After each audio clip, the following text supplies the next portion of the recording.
wabarakatuh. Waalaikumsalam warahmatullahi wabarakatuh.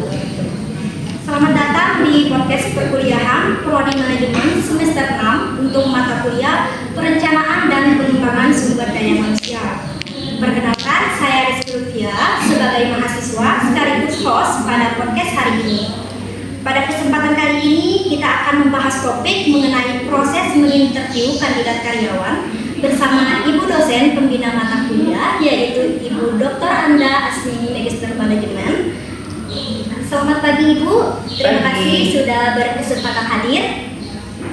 Baik Ibu, sebelum kita masuk ke pembahasan inti, mungkin Ibu bisa memberikan sedikit gambaran seberapa penting sih proses interview dalam rekrutmen karyawan? Baik, tentu dalam proses rekrut ini, interview sebagai salah satu metode yang mengenalikan para karyawan untuk mendapatkan karyawan yang tepat itu melalui interview. Mengapa atau kenapa penting?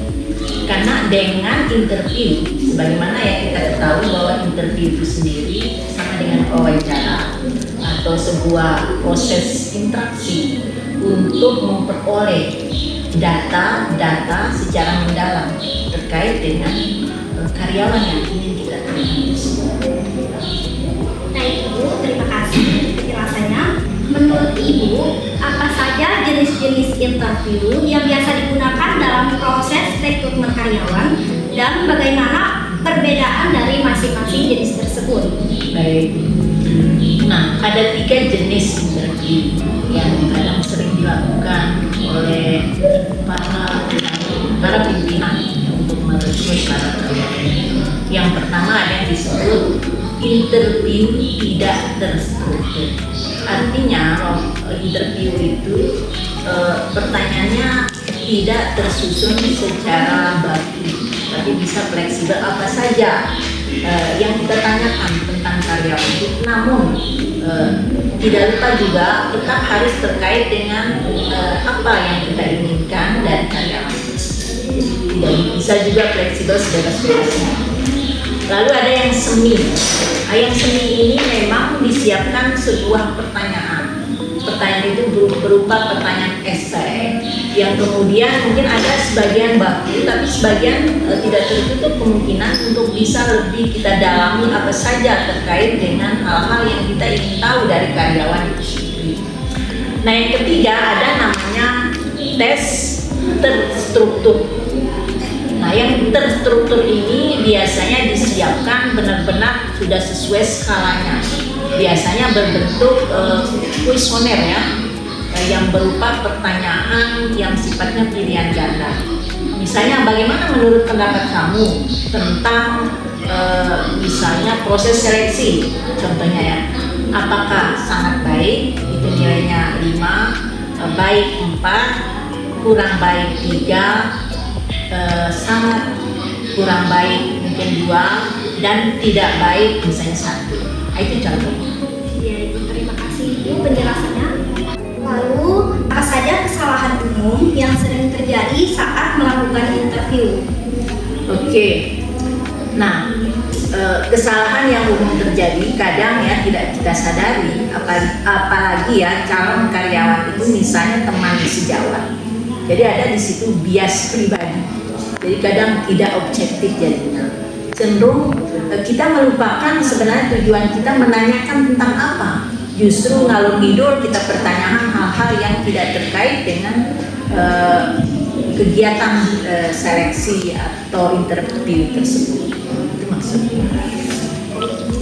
Kemudian bisa Ibu jelaskan apa yang dimaksud dengan interview situasional?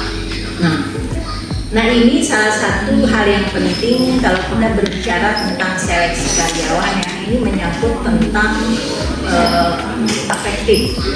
Jadi sikap, kepribadian, kemudian terkait dengan bagaimana dia menghadapi situasi tiba-tiba terjadi. Jadi kita menginterview dia, menanyakan hal-hal yang terkait dengan hal-hal yang sebenarnya akan dihadapi, tiba-tiba terjadi.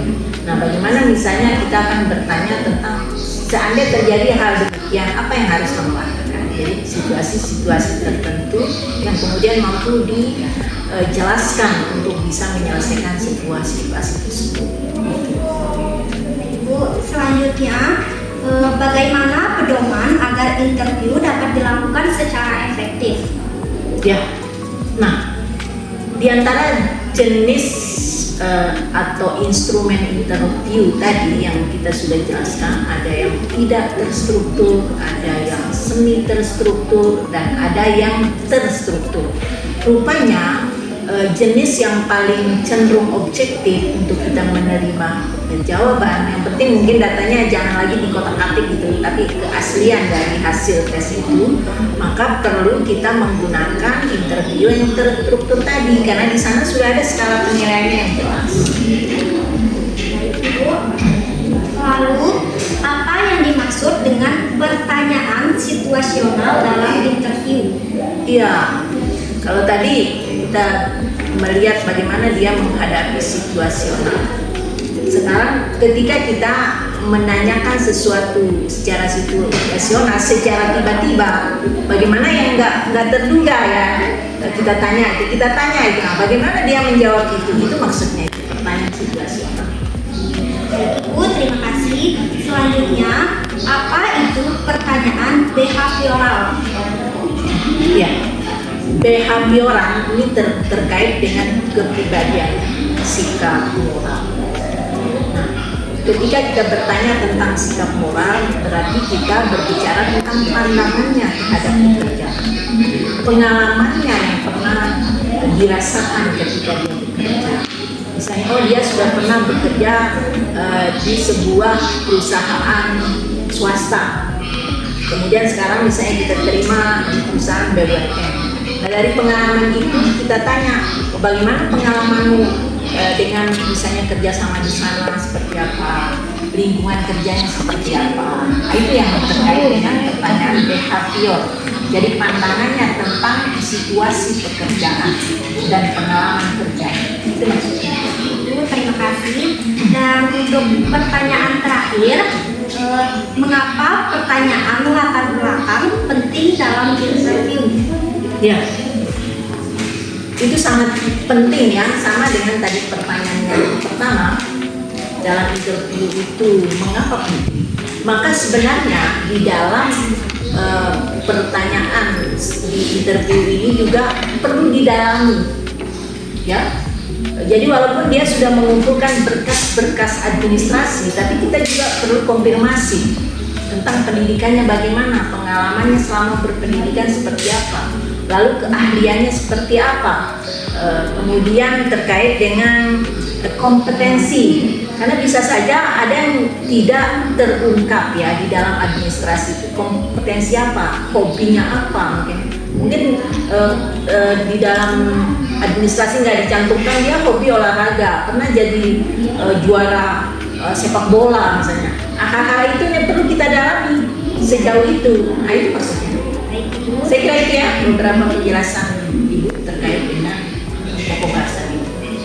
Baik Ibu, terima kasih banyak atas penjelasannya yang sangat bermanfaat. Dari pembahasan ini kita dapat memahami bahwa proses interview merupakan tahapan penting dalam rekrutmen yang harus dilakukan secara tepat dan efektif. Semoga pembahasan kali ini dapat menambah wawasan kita semua. Saya sebagai host mohon maaf apabila terdapat kesalahan. Jangan lupa like, comment, and subscribe. Wallahul muwaffiq ila aqwamit thoriq. Wassalamualaikum warahmatullahi wabarakatuh. Waalaikumsalam warahmatullahi wabarakatuh.